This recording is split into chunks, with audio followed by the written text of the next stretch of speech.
Pelo sinal da Santa Cruz, livrai-nos Deus nosso Senhor dos nossos inimigos.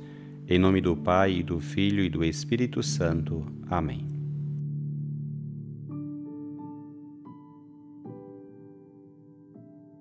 Do Evangelho segundo Lucas.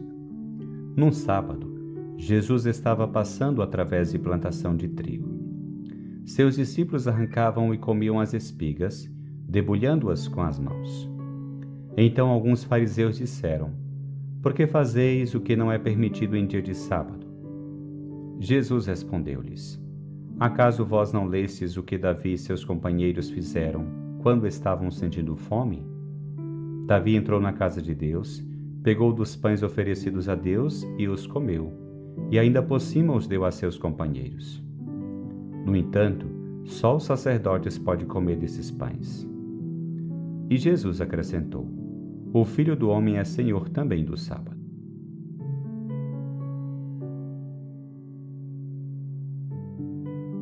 No Evangelho de hoje, vemos Jesus confrontando os fariseus em uma controvérsia sobre a observância do sábado. Ele conclui suas palavras com uma declaração poderosa: O Filho do Homem é Senhor também do sábado.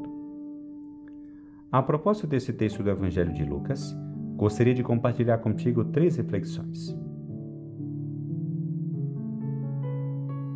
Em primeiro lugar, gostaria de me deter no significado do sábado para os judeus. O sábado era uma instituição sagrada para os judeus, e ainda o é hoje. O livro do Gênesis diz que Deus descansou no 7º dia, isto é, no sábado, de todo o trabalho que havia realizado. E, de acordo com o livro do Êxodo, Deus, no Monte Sinai, disse a Moisés: Lembra-te de santificar o dia de sábado. Trabalharás durante 6 dias e farás todos os teus trabalhos. Mas o 7º dia é sábado, dedicado ao Senhor teu Deus. E essa não é uma regra caprichosa, mas uma dádiva de Deus a todos, senhores e escravos, a serviço da humanidade, do seu descanso e alegria. No entanto, a visão legalista acabou por prevalecer sobre esta preciosa visão de dádiva de Deus. E o sábado, que era uma dádiva de Deus para a humanidade descansar, desfrutar e louvá-lo, acabou por se tornar um dia de medo, no qual toda uma série de coisas, como dar certos passos ou realizar certas tarefas, eram estritamente proibidas.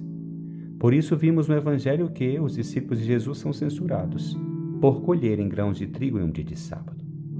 E olha que eles colhiam porque estavam com fome. Pare um momento.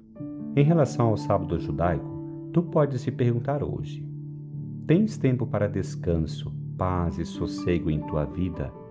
Ou mal tens tempo para o que é importante? Nós cristãos temos como sagrado o domingo, o dia do Senhor. Tu o santificas orando, dedicando tempo a Deus e ao que é importante?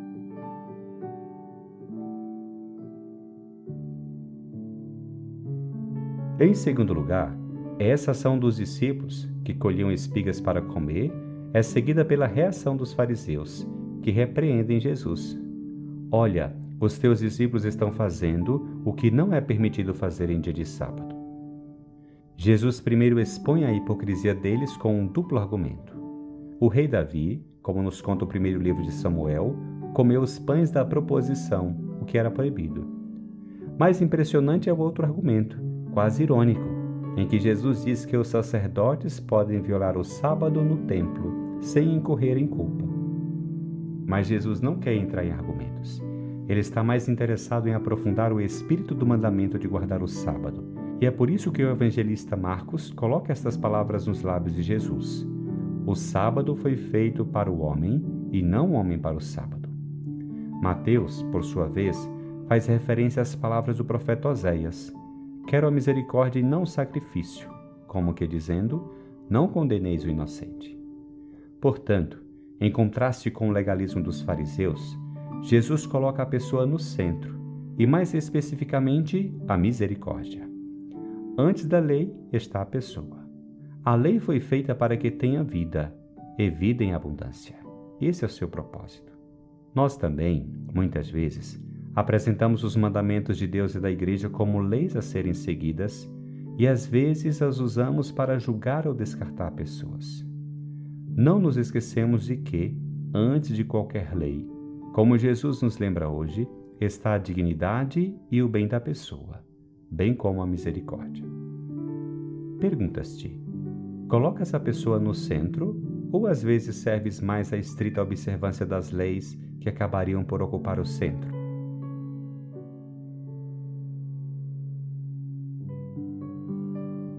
Em terceiro lugar, é impressionante que Jesus, ao defender seus discípulos que estavam transgredindo o sábado, faça alusão ao rei Davi, que era uma figura de enorme autoridade, quase sagrada para os judeus, como se quisesse se comparar a ele.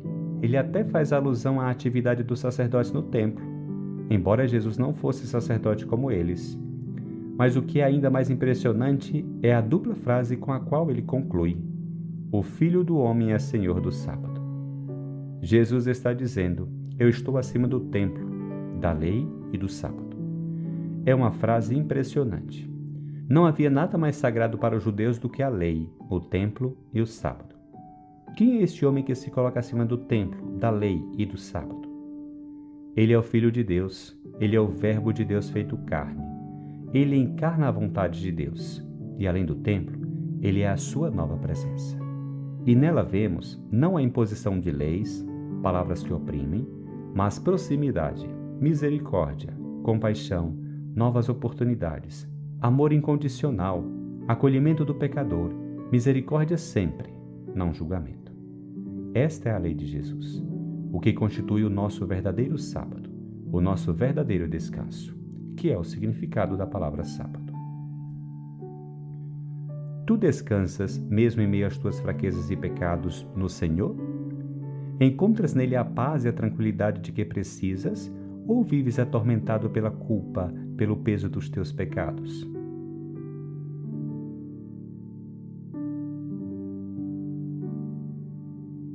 Que este Evangelho te leve a colocar sempre a pessoa, especialmente os teus irmãos mais necessitados e pecadores, no centro.